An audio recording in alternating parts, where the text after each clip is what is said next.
नमस्कार दोस्तों, स्वागत है आपका हमारे यूट्यूब चैनल एग्ज़ाम फा में। और आज के वीडियो में हम देखने वाले हैं कि जो हमारा प्रेजेंट इंडेफिनिट टेंस है उसमें जो इंट्रोगेटिव सेंटेंसेस होते हैं यानी कि जो प्रश्नवाचक वाक्य होते हैं उनको कैसे आप हिंदी से इंग्लिश में ट्रांसलेट करेंगे। तो आज की वीडियो में हम यही देखने वाले हैं।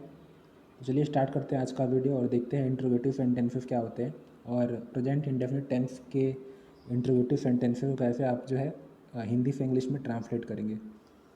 तो मैं आपको प्रेजेंट इंडेफिनिट टेंस के बारे में पढ़ा रहा हूँ और इसके पहले हमारे प्रेजेंट इंडेफिनिट टेंस पे 2 वीडियो आ चुके हैं। तो अगर आपने उसको नहीं देखा है तो आप जो हमारी इंग्लिश ग्रामर की प्लेलिस्ट है वहाँ पे जाके देख सकते हैं। और आज के वीडियो में हम देखेंगे इंट्रोगेटिव सेंटेंसेस के बारे में। तो इंट्रोगेटिव सेंटेंसेस की पहचान कैसे करते हैं, ये सारे जो वाक्य आप देख सकते हैं यहाँ पे, ये सभी जो है इंट्रोगेटिव सेंटेंसेस होते हैं। और इनके लास्ट में ता है, ती है, ता हूँ या ते हैं आता है और इसमें कोई एक प्रश्नवाचक शब्द आता है जैसे क्या, क्या, क्या, कहाँ, क्यों, कैसे, कब। मतलब जो भी प्रश्नवाचक शब्द है जिसको देख के ये लग रहा हो कि कोई प्रश्न पूछा जा रहा है, तो इस तरह के शब्दों को जो है वाक्य को हम इंट्रोगेटिव सेंटेंसेस बोलते हैं। तो ये हो गई इंट्रोगेटिव सेंटेंसेस की पहचान। लास्ट में आपका एक प्रश्नवाचक चिन्ह आता है जिसको क्वेश्चन मार्क बोलते हैं और ये भी जो है पहचानने का तरीका होता है। तो ता है, ती है, ते हैं, ताहू आना चाहिए और कोई एक प्रश्नवाचक शब्द आना चाहिए जैसे क्या, कैसे, कब, कहाँ, क्यों। तो चलिए देखते हैं कि कौन कौन से रूल फॉलो करने होते हैं। तो आपको पता तो होगा कि कर्ता क्या होता है, क्रिया क्या होता है, कर्म क्या होता है। और इस तरह अगर आपको पता है तो आप इस तरह के वाक्य को आसानी से जो है इंग्लिश में ट्रांसलेट कर पाएंगे। तो रूल नंबर 1 क्या है, देखिए। इंट्रोगेटिव सेंटेंसेस में ही, शी, इट और एक वचन के नाउन कर्ता के साथ डज वाक्य के कर्ता के पहले लगाते हैं। मतलब देखिए, अगर आपका जो कर्ता है वो या तो एक वचन है जैसे ही हो गया, शी हो गया, इट हो गया, या कोई नाउन है, तो एक वचन जो नाउन करता होगा इसके साथ आप जो है डस का उपयोग करेंगे, ठीक है। और देखिए, वर्ब की बेस फॉर्म लगाते हैं, एस या एस नहीं लगाते हैं। तो एस या एस आपको केवल जो है जब अफर्मेटिव हो तभी लगाना है, जब एक वचन के साथ। लेकिन अगर आप इंट्रोगेटिव बना रहे हैं तो आपको एस या एस नहीं लगाना है क्रिया में, केवल क्रिया की जो फर्स्ट फॉर्म है वही काफ़ी होती है। और डज का उपयोग करेंगे। डज का उपयोग आप नेगेटिव में भी आपने देखा था, लेकिन आपका अफर्मेटिव में डज का उपयोग नहीं था, वहाँ पे एस या एस से काम चलता था। तो ध्यान में रखेंगे क्या क्या लगना है आपका। पहले तो देखिए, जब भी इस तरह के आपके प्रश्न आते हैं, देखिए इस तरह के वाक्य आते हैं, तो याद रखिए कि जो आपका एक वचन नाउन या करता है उसके साथ आप डव लगाएंगे और डव उसके जस्ट पहले लगाएंगे, ठीक है। और वर्ब की जो है फर्स्ट फॉर्म का इस्तेमाल होगा, एस या एस नहीं लगाना है, तो इतना आपको ध्यान में होना चाहिए। दूसरा रूल क्या है कि अगर आप आई, वी, यू, दे और बहुवचन नाउन कर्ता के साथ हैं तो डू का उपयोग करें और वर्ब की फर्स्ट फॉर्म लगाएं। तो मतलब देखिए क्या हुआ कि अगर एक वचन करता है तो आप डज का उपयोग करें, बहुवचन करता है तो डू का उपयोग करें, और दोनों केसेस में आपको वर्ब की पहली अवस्था यानी कि फर्स्ट फॉर्म का यूज़ करना है, ठीक है। ये आपको ध्यान में रखना है। ये आपका रूल नंबर 1 और 2 हो गया।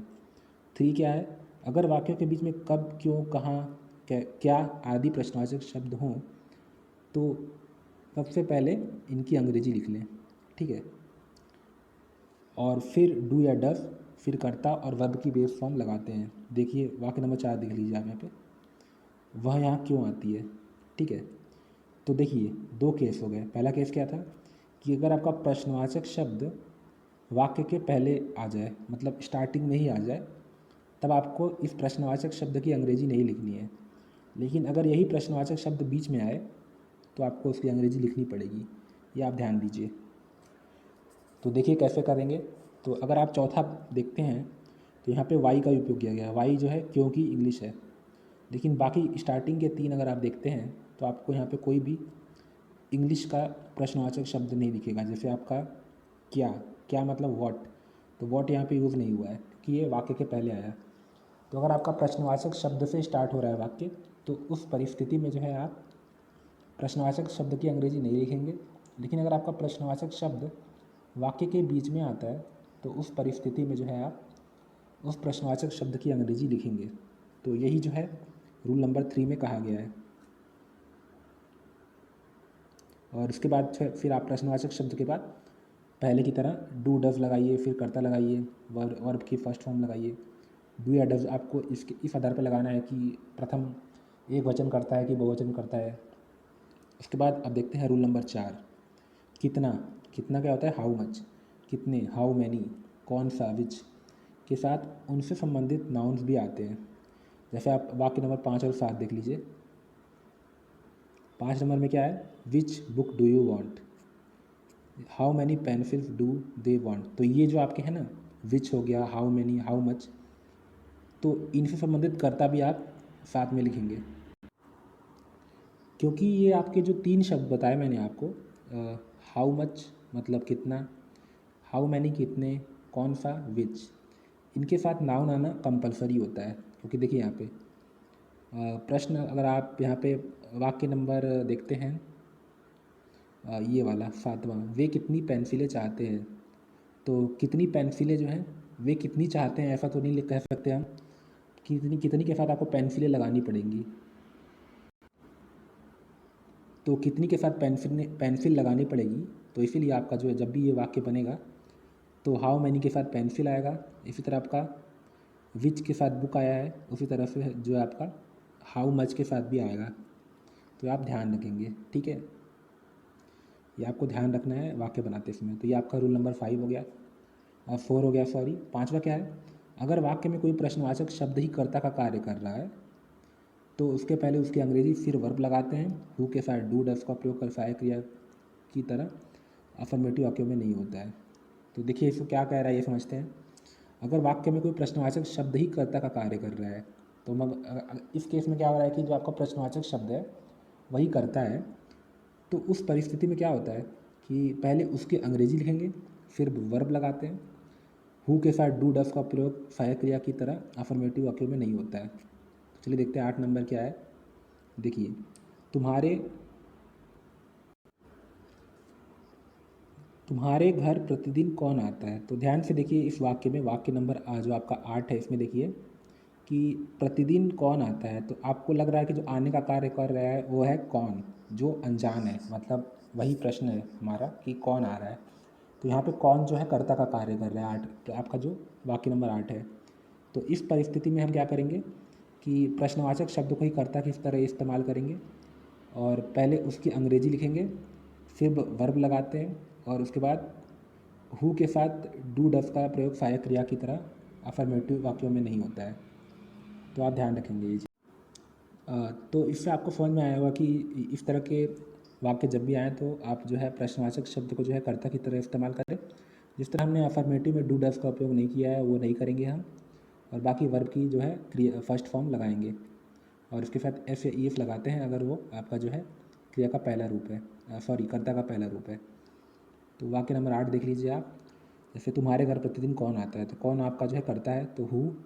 उसके बाद आता है जो है आपका क्रिया है तो कम्स, क्योंकि हु जो है आपका प्रथम एक वचन माना जाता है। और उसके बाद है तुम्हारे घर, तो टू योर हाउस, और उसके बाद डेली जो है आपका प्रतिदिन का हो गया, इसको लास्ट में लगाएंगे। तो ये आपका जो है वाक्य बन के तैयार हुआ। लास्ट है interrogative negative sentences. Interrogative sentences की तरह ही बनाते हैं। तो इंट्रोगेटिव सेंटेंस क्या होते हैं कि जब आपका प्रश्नवाचक शब्द के साथ नहीं भी आ जाए तो उस परिस्थिति में जो है उसको इंट्रोनेगेटिव बोलते हैं या इंट्रोगेटिव निगेटिव बोलते हैं। तो इसमें करना क्या होता है कि कर्ता के पश्चात नॉट लगा देते हैं और इस तरह के वाक्यों में हु कौन वाले वाक्यों में डू या डस लगाते हैं। तो सेम ही है जिस तरह हम आपका प्रश्नवाचक शब्द बनाते हैं तो इसमें कर्ता के बाद जो है नॉट लगा देंगे। और अगर आपका ये जो आपका हु है तो इसमें डू डस लगाते हैं, लेकिन अफर्मेटिव में नहीं लगाते। तो ये आप बना सकते हैं इसको। जिन इन वाक्यों के अंत में प्रश्नसूचक चिन्ह अवश्य लगाएं, ये ध्यान रखें, बहुत ही इंपॉर्टेंट है। तो फटाफट इनको देख लेते हैं एक बार कि कैसे बनते हैं, ये देख लेते हैं फटाफट। इस पर ज़्यादा टाइम नहीं वेस्ट करेंगे क्योंकि मैं आपको 2-3 बता देता हूँ, उसके बाद आप देख लेंगे बाकी। तो देखिए, क्या वह किताब पढ़ता है, पहला प्रश्न देखिए। तो यहाँ पे क्या जो है प्रश्नवाचक शब्द से स्टार्ट हो रहा है तो इसकी इंग्लिश नहीं लिखेंगे, सीधे डज से स्टार्ट करेंगे। डज क्यों? क्योंकि आपका जो वह है, वह क्रिया का वह आपका कर्ता एक वचन है। उसके बाद पढ़ता है जो आपका रीड हो गया, अ बुक, फिर प्रश्नवाचक शब्द चिन्ह। क्या मैं तुम्हें एक कलम देता हूँ? तो फिर से यहाँ पे प्रश्नवाचक शब्द से स्टार्ट हुआ, तो डू आई, डू के साथ आई लगेगा।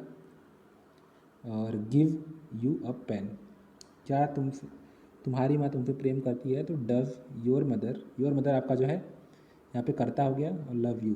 इसी तरह से आप बाकी भी देख सकते हैं। आप खुद से ट्राई करेंगे तो आपको ज़्यादा अच्छा लगेगा इसको करने में। और अगर आपको कोई डाउट आता है तो आप मुझसे कमेंट बॉक्स में पूछ सकते हैं। तो अगर आपको इस तरह के वीडियो पसंद आ रहे हैं तो लाइक कीजिए, शेयर कीजिए और हमारे चैनल को सब्सक्राइब कर लीजिए। धन्यवाद।